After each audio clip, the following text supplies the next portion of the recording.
In today's video, I'm going to teach you how to insert a hyperlink in Microsoft Word. A hyperlink turns ordinary text into a clickable shortcut that takes your reader straight to a web page. It's a simple way to reference sources, share resources, or guide someone to more information without cluttering your document. Let's walk through it together so you know exactly what to do and why each step matters. First, select the text you want to become the clickable link.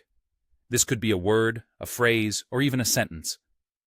Highlighting the text first tells Word, "This is the label I want people to click." It keeps your document clean and readable because the visible words stay meaningful, while the actual web address stays behind the scenes. Next, open the Link tool. The fastest way is to press Ctrl+K on your keyboard. If you prefer using the mouse, right-click the highlighted text and choose Link or Hyperlink from the menu. Both methods open the same dialog, so pick whichever feels more natural.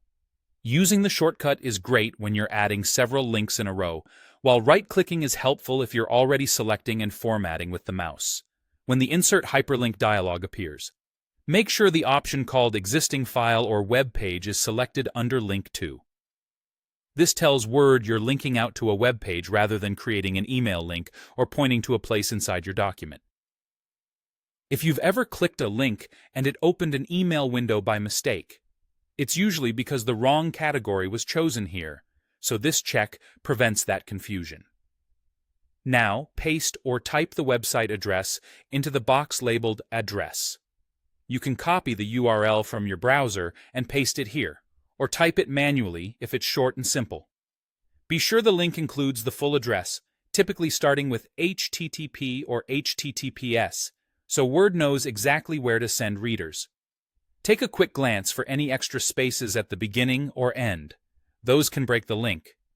If you're linking to a long, complex URL, pasting is safer and faster. Finally, click OK to insert the hyperlink. Your selected text will usually change color and become underlined, indicating it's now clickable. That's all there is to it. You've turned plain text into a useful navigational tool that helps your readers reach the right page quickly and confidently.